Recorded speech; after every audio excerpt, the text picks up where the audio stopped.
Ugira sema turiho kuko Satani yabatije. Turiho se kuko nta barozi bagihari. Ariko nyeganyeza umuntu muri kumwe tuhumura tuzababanaho. Tuzababanaho. Urugero cyasabaga kugerekeranya intebe ebyiri za Kinyarwanda. Cyangwa tugashaka akantu ka kego ubundi tukajyayo. Igihe babaga bahuye ibishimbo bagerekaga ibihaharo niyo yabaga ari matera. Ubundi twajyanaga mu kirago tukiyorosa cyangwa bagafata ikibando akaba aricyo bakigisha. Noneho abaha amakuru umuntu wakeneraga kwihagarika nijoro yihagarika gake. Munsi habagamo ihene habamo n'intama. Hanyuma uwakeneraga kwihagarika yanyuzaga ku buhome cyangwa mu mirambizo. Ariko muzi ngo Yesu yadukuye kurera. Haleluya. Hanyuma mu gitondo babyukaga barasohora ihene hanze barangiza bakaminjagiramo agatazi bakavuga ngo isene n'izi ntama nazo zaganze. Ariko si koko nizo zabaga zaganze.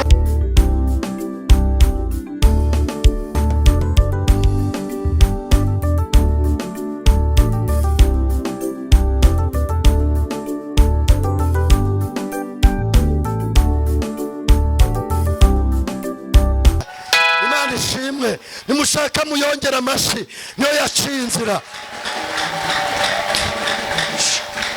Imana niyo yaciye inzira.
Zabaye mu Rwanda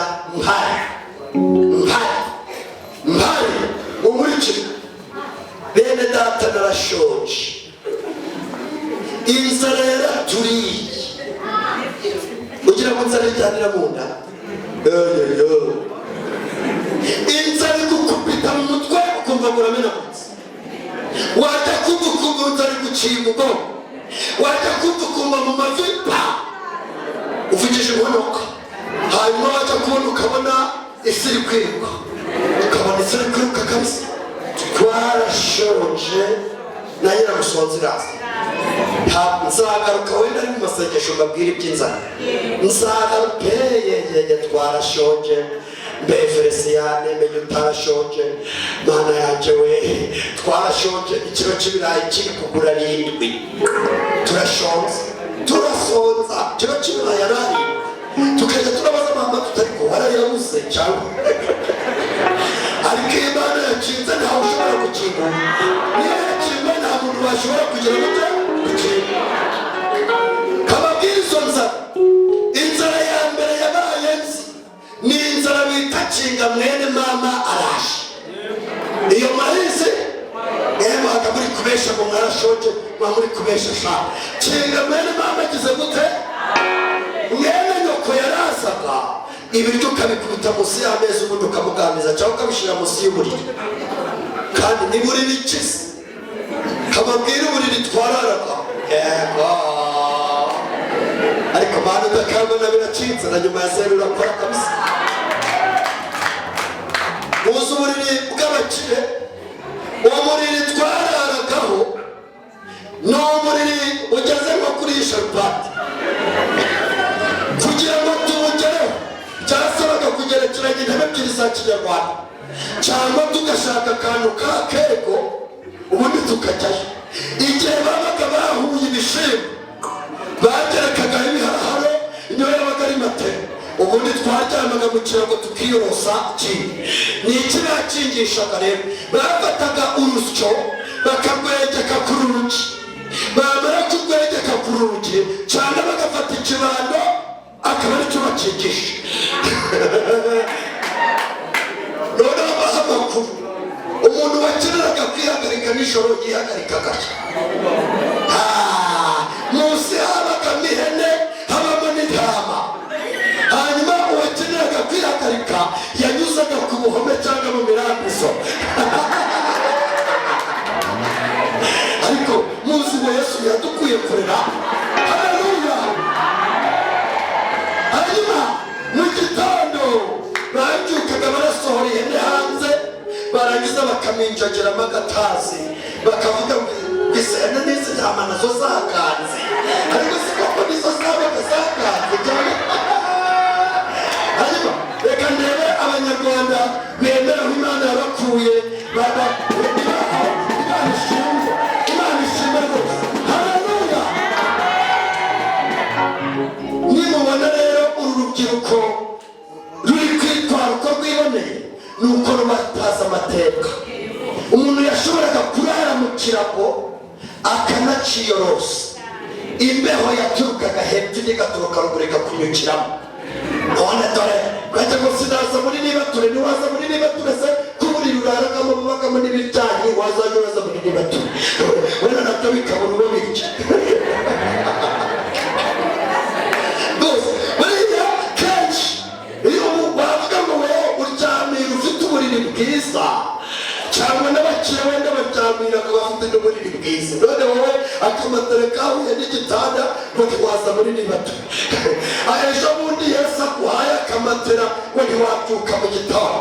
Hari n'ibintu binambabaza, ugasanga umuntu afite akabutike karimo inyanya n'umunyu, akavuga ngo sima nakwirirwa ndaje gusenga ngubwo mubwirirwa yego umunsi wose ngo sinasangaga abakiriya bacitse inyanya n'umunyu uko.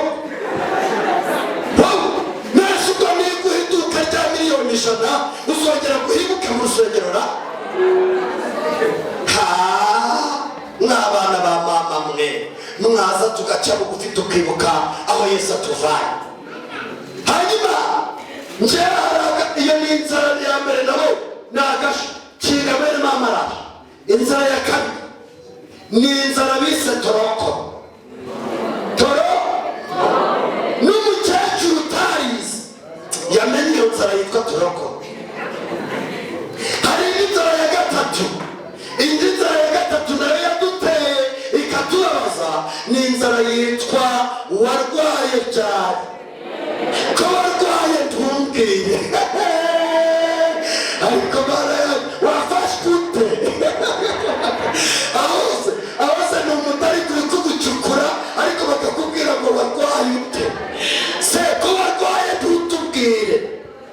Ariko inzara ya kane ni ejo bundi yaje, iri guca ibiti n'amabuye. Umuntu atari no kuva mu rugo yitwa guma mu rugo. Ku wa mbere guma mu rugo, ku wa kabiri guma mu rugo, ku wa gatatu guma mu rugo, ku wa kane guma mu rugo, ku wa gatanu guma mu rugo, ku wa gatandatu guma mu rugo, ku cyumweru guma mu rugo. Utegereze indi myanzuro y'abaminisitiri. Ariko Yesu Imana nyiribihe iri nyanja igenda itugaburira, maze twakubaho tukajya he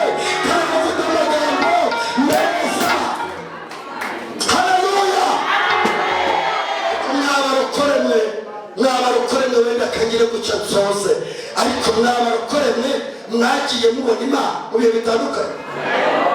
Rero mbabwire umunsi umwe ntabwo nagambiriye kujya mu buhamya ariko kababwira umunsi umwe byabaye. Umunsi umwe mama twamaze gatatu tutarya kandi urabizi ko kubisobanurira abana biba bigoye. Mukuru wanjye aturemesha inama, mama agiye mu masengesho ya korali y'Ibisiri aturemesha inama, aravuga tubare dore papa yataye mama yaragiye. Hanyuma mama nawe yigiriye mu masengesho kandi nta gahunda yo kurya ihari, mwese muze tuje gushaka inkoni. Nataha turamubaza ibintu bibiri, icyambere ni ukuduha ibyo kurya cyangwa tumukubite tumwice, nituba imfubyi ubwo tuzabona abatwitaho.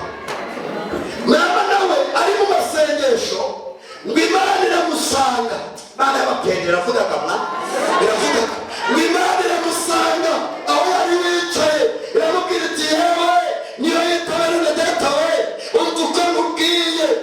Abadayimoni barahagurutse kubera aya masengesho y'iminsi ibiri, ntacyo kibaye ngo uhaye ubwenge. Nubwo mama arayibaza ati se umpaye ubwenge ni ibiryo umvaye, ariko ntabwo yari azi icyo Imana imukijije. Basoje amasengesho y'iminsi ibiri aza mu rugo asanga twese inkoni turazifite. Arareba aravuga tubishano rirambiriye.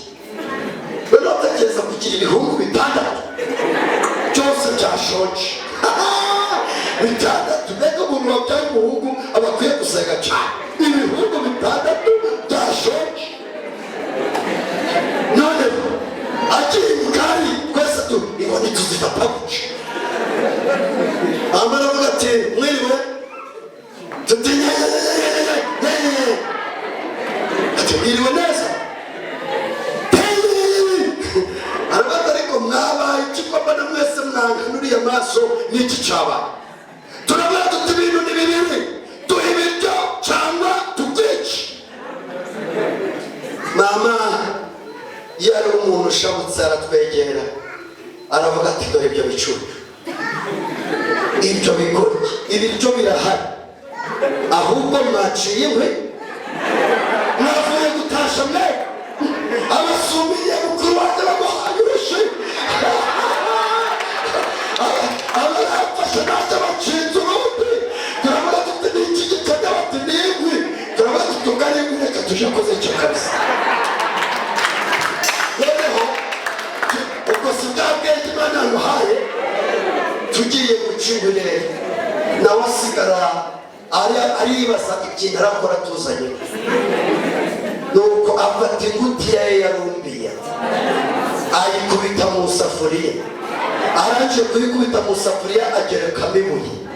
Hanyuma twese dutuye inkwi aravuga ati mwegere hano muze hano duteke turi kuganira. Shaka urota imishinya yari yagiye. Hanyuma rero iyo habaga hagiyeho agakono umuntu yabaga ari kuririmba izo atazi n'izazi, za ndirimbo baririmba ziranananiwe kuzisobanukirwa n'uyu musobanuro, babyitaga gushugundanye. Hanyuma mwumva agasha kabaye uko umuriro waducengeraga waravuga ugasinzira, undi bantu ugasinzira, undi akasinzira, twese tuba turasinziriye. Turangije gusinzira mama aradusengera aravuga ati Mana ndagushimiye ko abadayimoni bacitse imbaraga. Abadayimoni bari bandakariye baramwaye, none Uwiteka ushimwe. Hanyuma ubahe gusinzira neza bazakanguka ejo ibiryo nabibonye. Amen. Maze atworosa umwenda bitaga kirimo muzika. Urawibetse mama? Bawitaga kirimo muzika, araje kuwutworosa turabimvira. Hanyuma afata y'amazi ayamena muri wa muriro, hanyuma yangutiye ayishyira ku rusenge.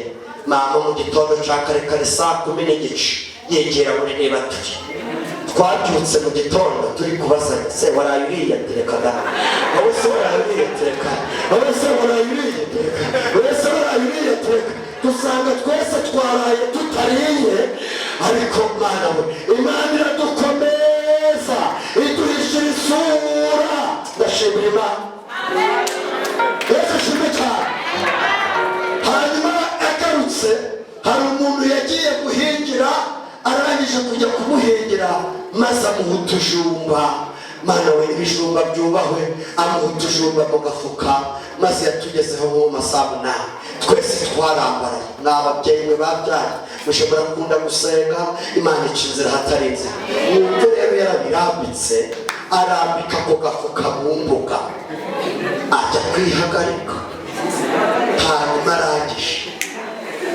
twese ntawamenye ko tudafite imbaraga twatabiciraga agafuka tukabikuramo bidahiye kugira ngo utakirya akagufata wajya kugihamba ahantu noneho abadafite imbaraga nabo bacunganaga aho ugihambye nabo bakagitabura bakagihamba ahantu yaragarutse asanga agafuka karera byabijumba nzanyabiriye tuti imbeba zabiriye aragera avuga ati muri imbeba zabaye nyinshi ntawabimenya arangije arituriza ababyeyi baba mufite kwihangana ukarara atariyeho na kimwe ariko byose noneho jeweho nagihambye murumuna wanje niwe wagitabuye n'ubu turagishwaniraga hari igihe mubwira ngishaka wakize banyoherereza ikijumba cyane iyi Imana itwicana inzara ntabwo byari byo turashimira Imana ko yaduhaye ibiryo natwe tukaba turi kurya tugasigaza tukaba twashobora kugaburira n'abandi izina ry'Uwiteka rihimbazwe mbese muravuga ngo warashonje wageze aho ngaho hanyuma rero hano twasomye ni mu gice cya nyuma cy'iki gitabo Yosuwa yari amaze kubona Abisirayeli batangiye kuva ku Mana Abisirayeli batangiye kwishinga Abamowabu n'Abamoni batangiye kudakorera Imana rurema arabicaza ahamagara igiterane nk'iki ahamagara abakirisitu ahamagara abagore ahamagara abagabo ahamagara abarimu ahamagara abashumba arabicaza aravuga ati ni iki gitumye mukajya gukora ibyaha ni iki gitumye mukajya gusambana ni iki gitumye mukajya kongera kunywa inzoga ni iki gitumye munywa ibimanurajipo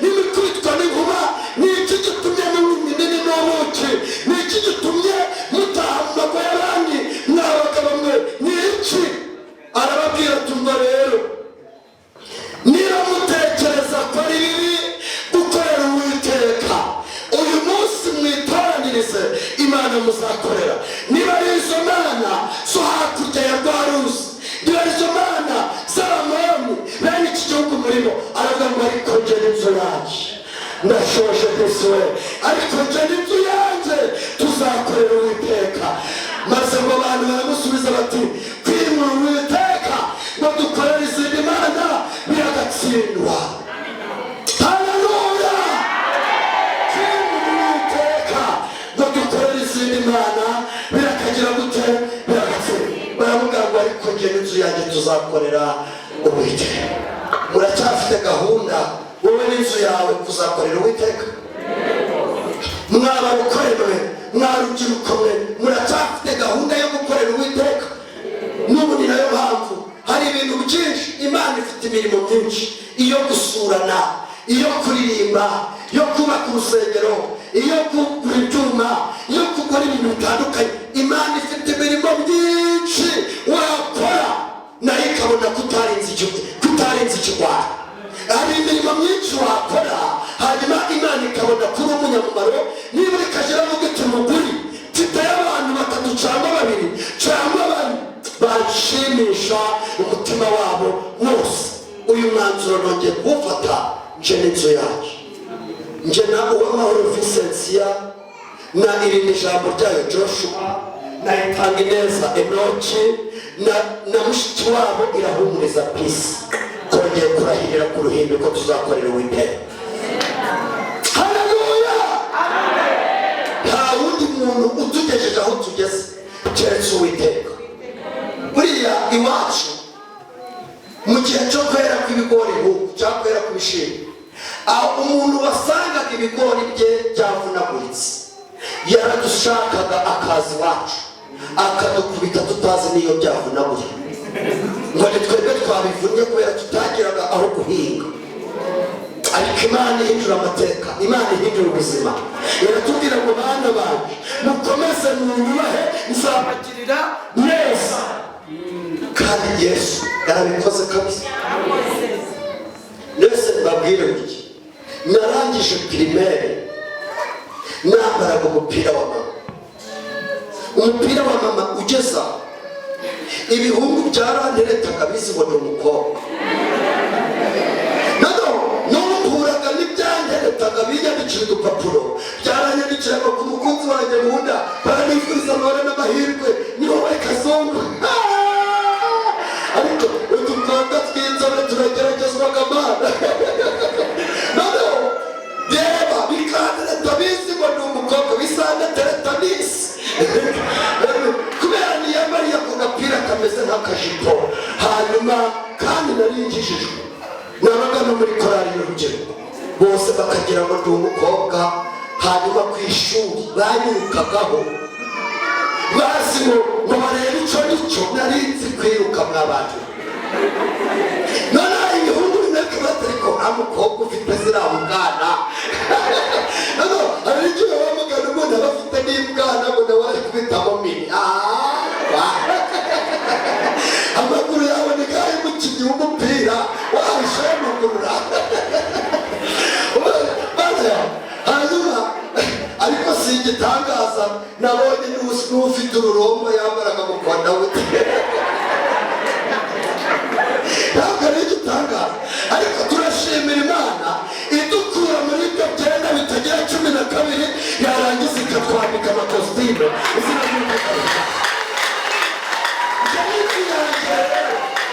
Haleluya. Twebwe n'inzu yacu tuzakorera Uwiteka. Nta cyizere cyo kuba abagabo twari dufite. Twavuga tuti buri umukobwa watwemera ko yaba aguye ku ibuye Mana yanjye yazarya iki. Ariko umunsi umwe Uwiteka nsanga n'ibere arambwira ati mwana wanjye iga witonze nzakwigisha nkugire inama muhereke inzira unyuramo kandi ijisho ryanjye rizaguma kuri wowe. Nzakubakira urugo rwo kwifuzwa. Ndavuga nti Imana ibyo wabishobora koko? Imana irambwira iti nzabishobora ni Uwiteka. Hanyuma ngiye kubona mbona yarunyubakiye na hari igihe dukaramagamo maze hari igihe dukaramamo kagereka akaguru ku kandi maze nkajya ndivugisha Yosuwa Karame ati kumamagaye papa ati subirayo nta kibazo. Ati Karame papa subirayo nta kibazo. Akavuga ati Karame papa nawe subirayo nta kibazo. Ubwo Yesu mweretse ko yankoreye ibintu by'ibanga. Haleluya. Niyo mpamvu abahanga bavuze ngo twararwaye iradukiza. Mana we tubuze ibyo kurya waratugaburiye. Mana we mu butayu hatemesha amazi twigeze tubura icyo kwambara. Ariko Mana we baraturengera. Ariko Mana we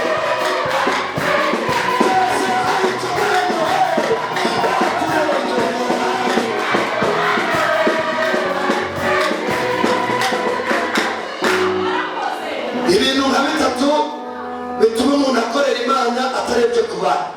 Ibintu bitatu bituma umuntu akorera Imana, bituma umuntu abyinira Imana, bituma umuntu anafashwa ari mu nzira atarebye ku bana.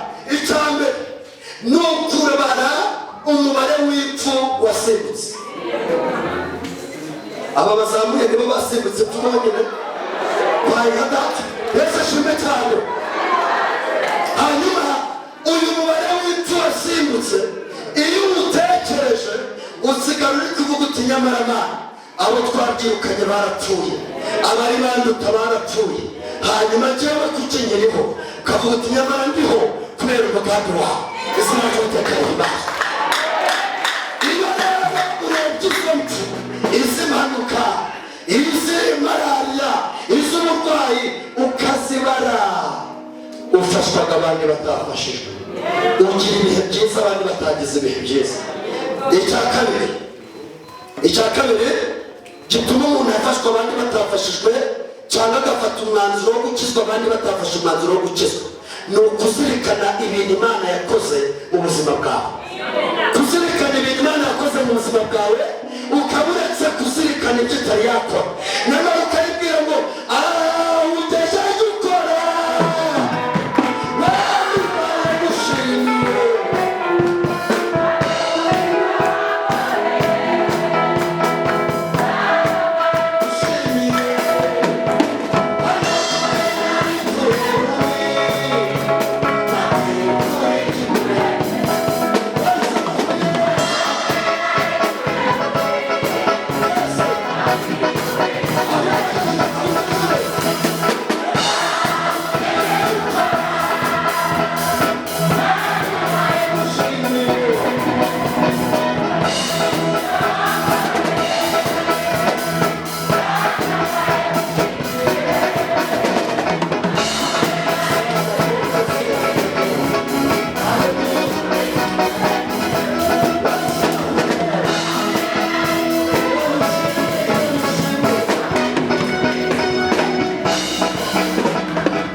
mbahaye iminota ibiri muganire, mumbarize uti nibura hari ibintu wibutse Imana yakoze, hari ibintu washingiraho, hari ibintu Imana yakoze, niba hari byatuma utura, byatuma ukina, byatuma ukiranuka,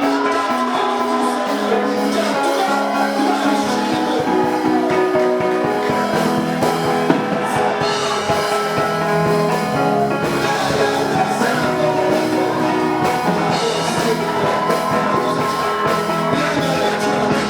Imana ishimwe. Iyo ngeze ahangaha bashaka ko abantu biruka aho Imana yadukuye, nibuka bwira Imana utuma muri 90 narakubonye, 91 ndakubona, 92 ndakubona, 93 ndakubona, 94 ndakubona, 95 hatinde, 96 hatinde, 97 hatinde, 98 wahabona, 99 Imana iraseruka muri Imana itanga amahoro. Hari ibintu Imana yakoze, hari ibintu Imana yakoze. Haleluya, haleluya. Reka ngumwanzuro mwari dushingiye ku bintu Imana yakoze. Umuntu yaje arabyuka yikoreye agafuka ka sima, ari kuvuga ati ubu nkazanye ku nzu y'Imana kandi nta n'ubwitange bwahabaye, akavuga ati aka gafuka ka sima ntabwo Imana izabura icyo gakoze. Kubera iki? Ubu iyo upfa kiba ku gituro cyawe barahahinze urutoki, kiba bari kururya. None dore Yesu aratuzigamye deni, none dore ahubwo muri kwitesha umutwe. Guhera muri 90 kugeza muri 2000 twabonye Imana itandukanye n'iy'abantu, twabonye Imana ituzigama. Bega twinjiye mu ijambo rivuga ngo mu kwisho kwisumba byose azahama mu gicucu cy'ishobora byose.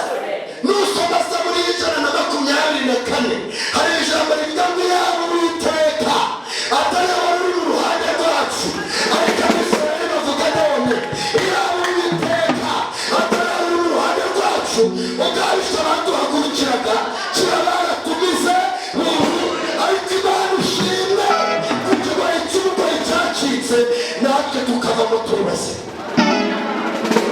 Mwabagore mwe, mwabakobwa mwe, hari ibigabo byararaga mu ruzitiro biri kubaritereka tumutege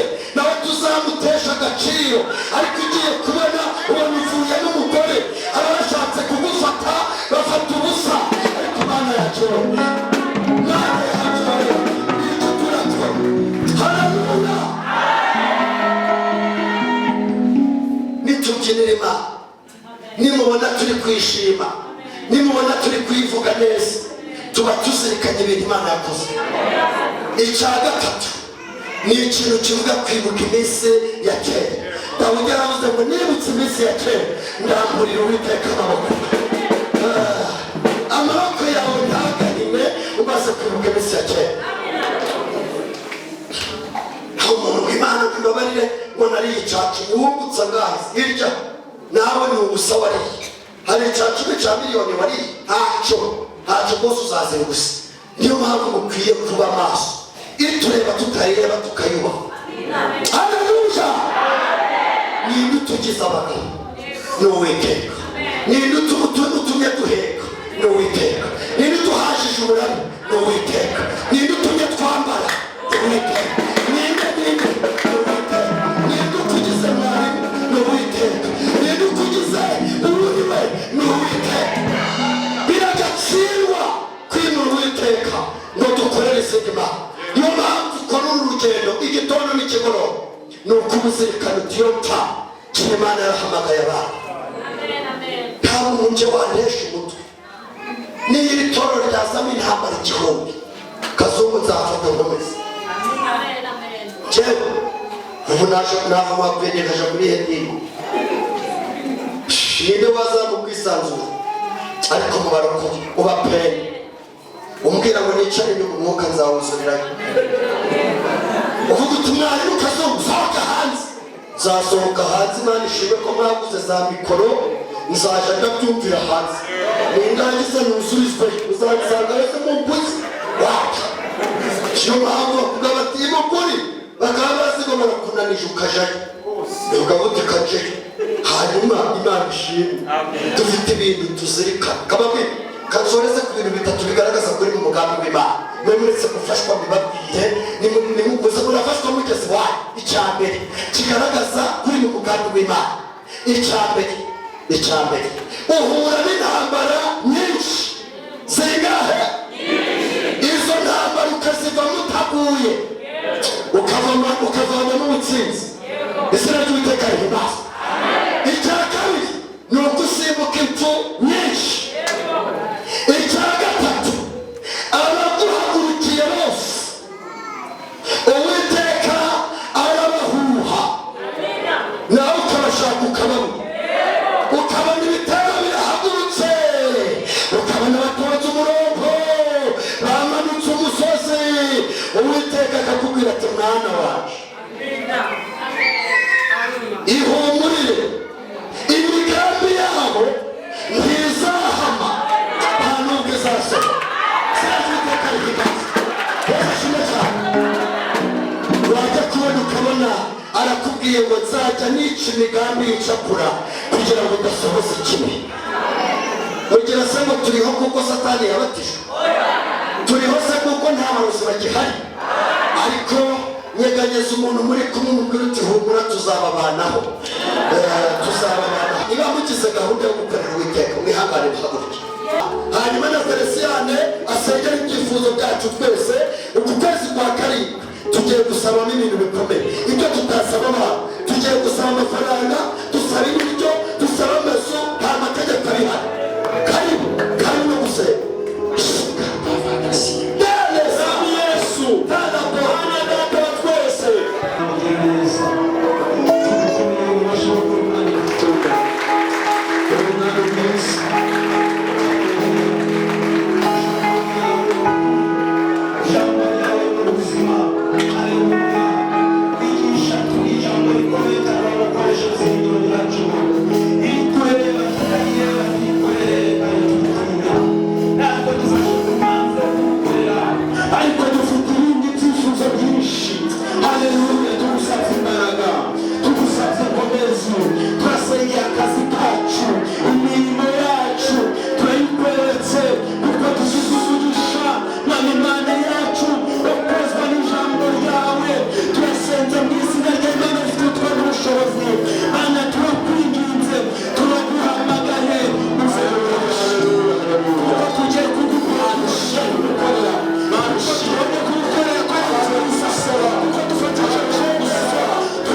cyubahiro twemeje kugukorera twebwe n'ibyacu twebwe n'urubyaro rwacu turasenze ngo uzudushyigikire haleluya feri dushyigikire urakoze Mana turagushima Mana turakoze kubyumvishije Mana tugukoreye amashyi y'urufaya tugushimira tubasha rwose gukoze n'izina rya Yesu Kristo